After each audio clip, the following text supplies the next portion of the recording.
Many are the paths my feet have known, and many tales have I carried, but none more curious than the one that led me to ponder the strength of a land that boasts no sword nor shield. The Shire, yes, the Shire, a land of rolling hills and round doors, of smoke curling from chimneys and gardens thick with beans and turnips. To many, it is but a footnote on the maps of Middle-earth, a quaint province nestled in the northwest of Eriador. But to those with eyes to see and ears to hear the deeper currents of time, the Shire is far more than a patch of farmland. It is a place untouched by the malice of the world, mostly. A quiet haven, yes, but not one entirely unshaken by war. Come now, sit with me, my dear friend, and warm yourself by the fire. The master of this hole has gone for his evening walk, and has thus entrusted me with the safe keeping of his home. Let us pour some tea whilst the night approaches. I am Cerfindol of Rivendell, keeper of lore and the guardian of many secrets. Come now and let us once again delve into yet another tale of our Middle-earth. Now you ask me, did the Shire have an army? A worthy question, and the answer, like many truths in this world, is both simple and layered. No, in the manner of Gondor or Rohan, the Shire held no standing army. No grand companies of soldiers, no barracks, no forges belching smoke to arm legions. Its folk are hobbits, small in stature but stout of heart, lovers of peace, of tilled earth and full bellies.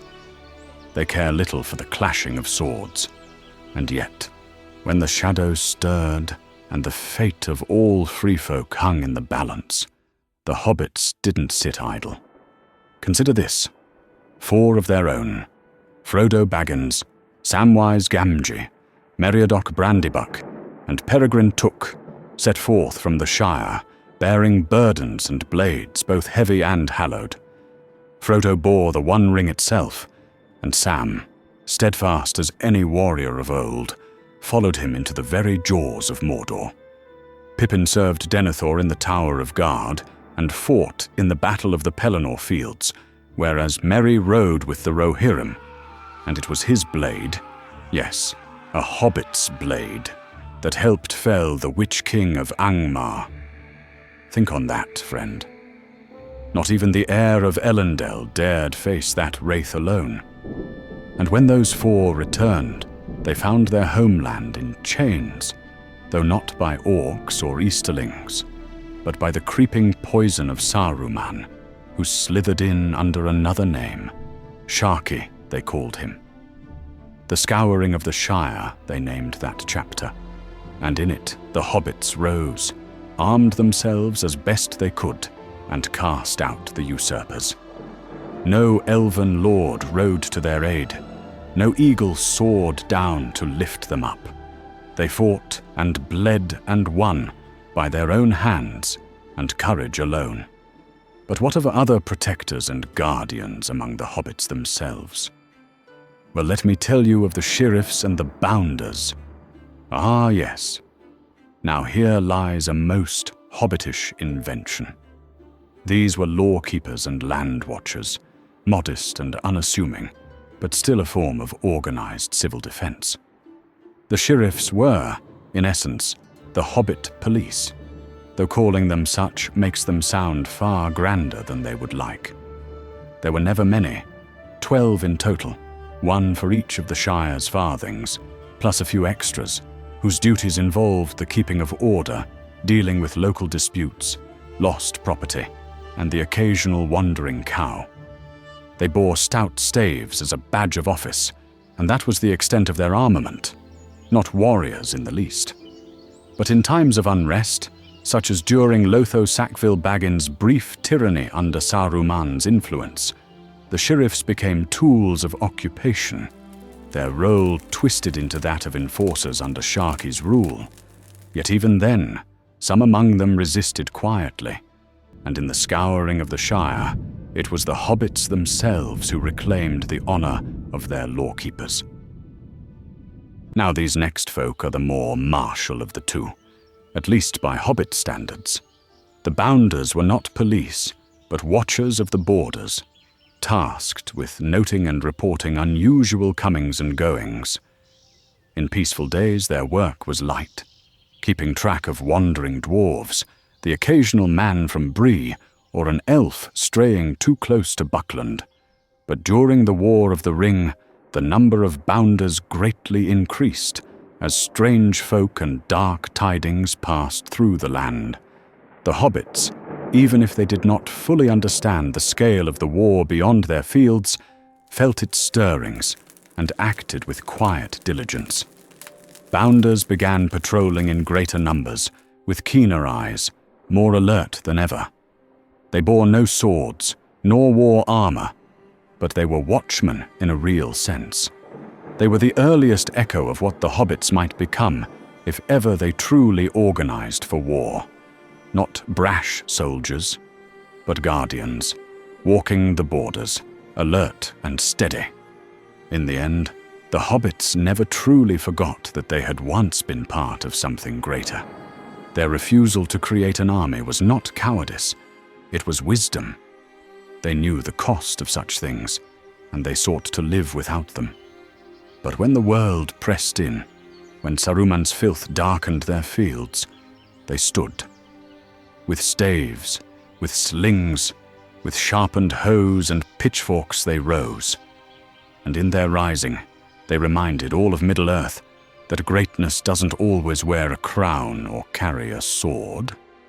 So then you might ask, what might a true Shire army be like if ever they chose to forge one? Well, let us imagine, purely in thought, for I would never wish war upon that green and golden land. Hobbits are not built for open battle, nor would they march in heavy ranks across the field. No, theirs would be an army of cunning and cover, of hidden movement and subtlety. Picture it. Cloaks mottled with the hues of field and forest, slings and bows crafted with precision, perhaps even small crossbows fashioned by hobbit smiths, more for hunting than for battle, repurposed if need be. Their strength lies in their silence, their stealth. It is well known among the wise that hobbits can move unheard, even by elven ears if they wish it. In guerrilla skirmishes, they would excel. Ambush, sabotage, misdirection, these would be their tactics. Their knowledge of the land is unmatched. Any invader would soon find the Shire turning against them, every hedge and haystack a potential snare. Their weapons? Light and manageable. Slings. Yes, you laugh, but a stone well thrown by a hobbit can shatter bone. Daggers and short swords suited to their stature, perhaps bartered from dwarves. Bows, though few hobbits use them, are not unknown. And then, of course, there is the art of throwing things. Apples, pans, stones. You underestimate such arms at your peril. But their greatest weapon, perhaps, is unity. They fight not for glory nor conquest, but for hearth and home. That is a power few armies can match. In the Red Book, a mighty tome written and passed from Bilbo to Frodo and beyond, hobbits are shown not as warriors, but as unlikely heroes. Yet when tested, they do not break. Rather, they rise.